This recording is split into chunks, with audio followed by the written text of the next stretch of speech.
Hello friends, welcome to our channel tax knowledge. एक idea क्या होता है? What is an idea? मैं जब भी ये सवाल सुनता हूँ तो मेरे दिमाग में हमेशा 2010 में एक मूवी आई थी इंसेप्शन, उसका एक बहुत ही बेहतरीन डायलॉग याद आता है, जो कि है एक आइडिया एक वायरस के जैसा होता है। एक आइडिया का सबसे छोटा बीज आपको बना या बर्बाद कर सकता है। मतलब अगर आपके दिमाग में कोई आइडिया आ जाता है तो कभी कभी वो आइडिया ऐसा होता है कि वो आपको बना सकता है और जिंदगी में आगे ले जा सकता है या आपको बर्बाद कर सकता है। मैं आज आपको एक ऐसा आइडिया दूंगा जो जिंदगी में आपको बना भी देगा और बहुत आगे लेके जाएगा। तो आप जान ही सकते हैं कि आज का ये टॉपिक बहुत ही इंटरेस्टिंग होने वाला है। तो मैं आपसे रिक्वेस्ट करूंगा कि आप हमारे वीडियो को एकदम एंड तक देखें ताकि आप जान सकें कि आप भी अपने जीवन को आगे और कैसे बढ़िया बना सकते हैं। इससे पहले कि मैं आपको आज के टॉपिक के बारे में बताऊं, मैं आपसे रिक्वेस्ट करूंगा कि आप हमारे चैनल को सब्सक्राइब, लाइक और ज्यादा से ज्यादा शेयर करें। उसके अलावा बेल आइकन को दबाएं ताकि आपको हमारे वीडियोस के रेगुलर अपडेट्स मिलते रहें। तो दोस्तों, आज जो मैं आपको बताने वाला हूं वो है कि इन्वेस्टमेंट कैसे करना चाहिए और इस इन्वेस्टमेंट को करने के लिए कंपाउंडिंग कैसे आपको मदद करती है। अगर मैं एक साधारण शब्दों में कहूं तो कंपाउंडिंग का मतलब होता है ब्याज पे ब्याज कमाना या earning return on your return. जैसे कि अगर आपने आज 1000 रुपया लगाया है कहीं पर, तो उस पे जो आपको इनकम हो रही है, उस इनकम के ऊपर भी जो इनकम होती है उसी को कंपाउंडिंग कहते हैं। दोस्तों, इन्हें तो आप जानते ही होंगे। ये है वॉरेन बफेट, वर्ल्ड के 4th रिचेस्ट मैन। और ये 4th रिचेस्ट कैसे बने? सिर्फ इन्वेस्टमेंट कर करके इन्होंने अपना संपत्ति जोड़ी है। तो मैं आपको बता दूं इनके बारे में एक बहुत ही इंटरेस्टिंग बात, वो है कि जब ये एक छोटे बच्चे थे तो इन्होंने एक किताब में कंपाउंडिंग के कॉन्सेप्ट के बारे में पढ़ा था। वो कॉन्सेप्ट उनको इतना दिमाग में घर कर गया कि इन्होंने उसी समय सोच लिया था कि मुझे भी इसी तरीके से अपने पैसे को बढ़ाना है, यानी कि अपने रिटर्न से भी मुझे रिटर्न्स कमाना है। लेकिन ये तो हुई वॉरेन बफेट की बात। आइए ये देखते हैं कि हम अमीर कैसे बनेंगे।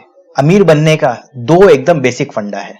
वो है इन्वेस्टमेंट जिंदगी में आप बहुत जल्दी स्टार्ट करिए, और दूसरा उस इन्वेस्टमेंट को रेगुलरली करिए। मैं आपको फिर से बताना चाहता हूं कि इन्वेस्टमेंट रेगुलरली करिए और इन्वेस्टमेंट अर्ली स्टार्ट करिए। ये मैं क्यों कह रहा हूं? इफेक्ट्स ऑफ अर्ली इन्वेस्टमेंट क्या होता है आप देख लीजिए। ये निफ्टी स्टॉक एक्सचेंज जो है, ये उसके प्राइसेस की एक चार्ट है 1996 से लेके 2019 तक। आप देख सकते हैं 1996 में निफ्टी का रेट था 899 का और 2019 के एंड में उसकी रेट थी 12,168 रुपए। तो अगर आपने 1 लाख रुपए 1996 में अगर निफ्टी में लगाए होते तो उसकी आज के दिन कीमत हो गई होती 13.5 लाख रुपए की। आप कल्पना कर सकते हैं कि आपने कहीं पैसा लगाया हो और वो इतना बड़ा हो जाए। यही होती है इफेक्ट ऑफ अर्ली इन्वेस्टमेंट। इसके अलावा मैंने आपको कहा था कि रेगुलरली करिए। इसको मेरे आपको कहने का एक ही कारण था कि आप जैसे खर्चा करते हैं, मान लीजिए आप टेलीफोन का बिल भरते हैं, बिजली का बिल भरते हैं, घर का राशन लाते हैं, वैसे ही आप अपनी कमाई का एक हिस्सा रेगुलर इन्वेस्टमेंट्स करिए और सेविंग करिए उसकी। क्योंकि वही जो आप सेविंग कर रहे हैं वही आपको भविष्य में जाके एक ऐसा बड़ा अमाउंट देगा जिसकी आप आज के दिन कल्पना नहीं कर पा रहे हैं। और ये कितना बड़ा हो सकता है ये मैं आपको आगे बताता हूं। दोस्तों, कोई भी इन्वेस्टमेंट करने से पहले एक चीज आपको हमेशा ध्यान रखना पड़ेगा, वो है कि आपको हमेशा अपने लिए एक टारगेट सेट करना होगा कि आपको कितने समय के बाद कितनी संपत्ति होनी चाहिए आपकी। जैसे कि एक एग्जांपल से मैं आपको समझाता हूं कि मान लीजिए आज से 5 साल बाद आप चाहते हैं कि आपके पास 10 लाख रुपए जमा हो जाए। तो इसके आपके पास दो रास्ते हैं। पहला तो है आप हर महीने 17,000 रुपया सेव करें, जो कि 5 साल बाद 10 लाख में कन्वर्ट हो जाते हैं। दूसरा है कि आप 13,250 रुपया कहीं इन्वेस्ट करें, जो कि आपके 5 साल बाद 10 लाख रुपए में कन्वर्ट हो जाएंगे। तो ऑब्वियसली मेरा ये एग्जांपल देखने के बाद आप ऑप्शन 2 ही चुनेंगे, क्योंकि वहां आपको कम रुपए लग रहे हैं। तो ये 13,250 रुपए 8 महीने बाद 10 लाख में कैसे कन्वर्ट हो जाएंगे? दोस्तों, यही है इफेक्ट ऑफ कंपाउंडिंग। अगर आप गूगल करेंगे कोई भी SIP कैलकुलेटर, तो उसमें आप चेक कर लीजिए कि अगर अपने 13,250 रुपए 5 साल तक रेगुलरली अगर इन्वेस्ट करें, वो भी एकदम नॉमिनल 9% की रेट पे, तो वो रुपए 5 साल बाद 10 लाख रुपए में कन्वर्ट हो जाएंगे। तो आप देख सकते हैं कि आप 7,95,000 रुपया इन्वेस्ट करके 10 लाख रुपए 5 साल बाद आपके पास जमा हो जा रहे हैं। तो इसीलिए दोस्तों, अगर आप एक टारगेट लेके चलेंगे तो हमेशा आपके लिए ये बहुत बेनिफिशियल रहेगा कि आपको कितना इन्वेस्ट करना है ताकि आपका टारगेट पूरा हो जाए। अगला सवाल आता है कि हम इन्वेस्टमेंट किस तरह से कर सकते हैं। तो इन्वेस्टमेंट करने के दो तरीके हैं, पहला है लमसम इन्वेस्टमेंट और दूसरा है सिस्टमैटिक इन्वेस्टमेंट। लमसम इन्वेस्टमेंट क्या होता है, जहां पर आपके पास एक फंड इकट्ठा हो या पैसा जमा हो या आपको कहीं से एक बहुत बड़ा फंड आया हो, जैसे कि मान लीजिए आपको किसी विल से मिला हो या आपका कोई बड़ा बोनस आया हो या आपने कोई प्रॉपर्टी बेची हो या आपको कहीं से कोई गिफ्ट मिला हो। एक साथ जो पैसा इकट्ठा हो जाता है उसको इन्वेस्टमेंट जो अपने करते हैं उसको लमसम इन्वेस्टमेंट बोलते हैं। इसका अगर मैं आपको एक एग्जांपल दूं तो मैं वही आपको फिर शेयर मार्केट निफ्टी के प्राइस से इसको लिंक करके दिखाता हूं। अगर आपने 1 लाख रुपया 2009 में अगर निफ्टी में इन्वेस्ट किया होता तो उसकी कीमत 31/12/2019 को 2,33,955 रुपए हो जाती। आप देख ही सकते हैं यहां पर आपका एवरेज रिटर्न ऊपर में 20% से लेकर नीचे में 7% तक हो गया है।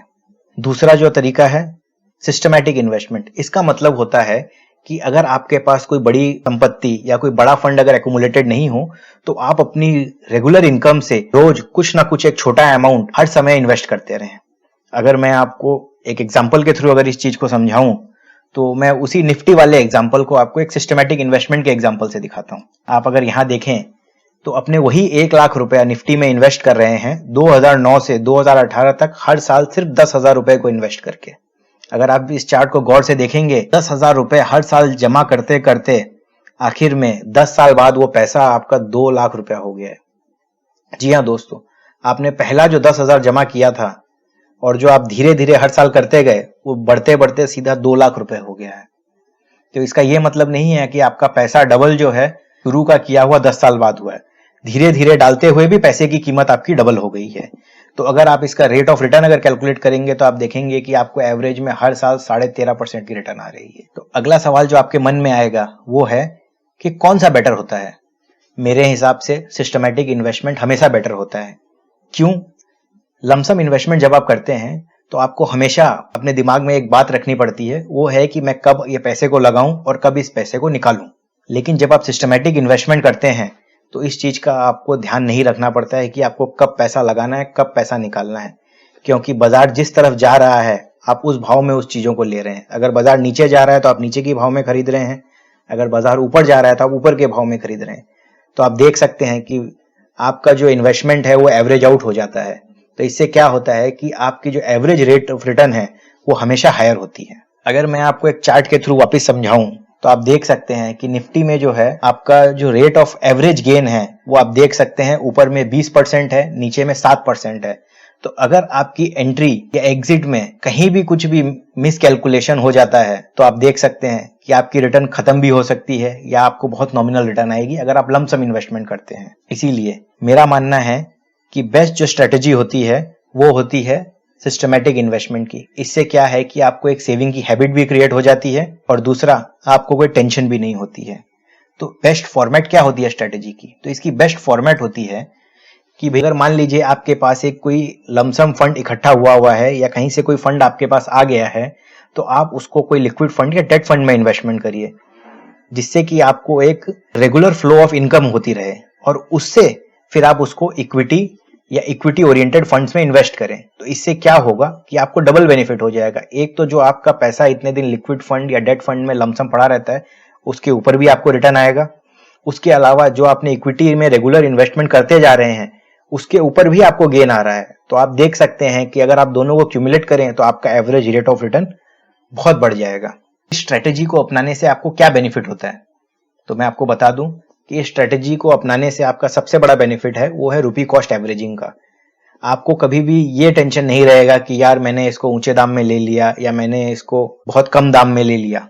दूसरा, आपको पावर ऑफ कंपाउंडिंग का बेनिफिट मिलेगा क्योंकि आपने इन्वेस्टमेंट बहुत पहले स्टार्ट कर दी तो आपकी रिटर्न पे जो रिटर्न आने वाला है वो भी बहुत बड़ा आएगा। और तीसरा, एकदम भी आपको इस पे स्ट्रेस नहीं करना पड़ता है कि भाई आज मार्केट ऊपर जा रहा है तो मैं क्या करूं या आज मार्केट नीचे जा रहा है तो मैं क्या करूं। इसीलिए मेरा यही कहना है सिस्टमैटिक इन्वेस्टमेंट जो है इसी सिस्टम को फॉलो करना चाहिए। इसके अलावा मैं आपसे रिक्वेस्ट करूंगा कि आप इन्वेस्टमेंट जो है बहुत अर्ली एज से स्टार्ट करिए। मैं आपको एक एग्जांपल देना चाहूंगा जो कि आप खुद से कैलकुलेट करके देखिए। आप आज जो भी रुपए कमा रहे हैं उसका 15 से 20% आप अमाउंट कैलकुलेट करिए। उस अमाउंट को गूगल करके किसी भी एक एसआईपी कैलकुलेटर में डालिए और एवरेज रेट ऑफ रिटर्न 10% का लीजिए और आप कैलकुलेट करके देखिए कि आज आपकी जो उम्र है और आपकी जो रिटायरिंग एज होगी, मान लीजिए 60 होगी, उस एज तक अगर आप इसको इन्वेस्ट करते तो आपका कितना होता। मैं 100% श्योर हूं कि ये अमाउंट देख के आप भी चौंक जाएंगे कि आपके पास कितना बड़ा अमाउंट जमा हो सकता है। तो आई होप ये वीडियो आपको बहुत पसंद आया होगा। ऐसे ही और वीडियोस के लिए आप हमारे चैनल को सब्सक्राइब करें और आप अगर आगे और भी कुछ देखना चाहते हैं तो हमें नीचे कमेंट सेक्शन में लिख के जरूर बताइएगा।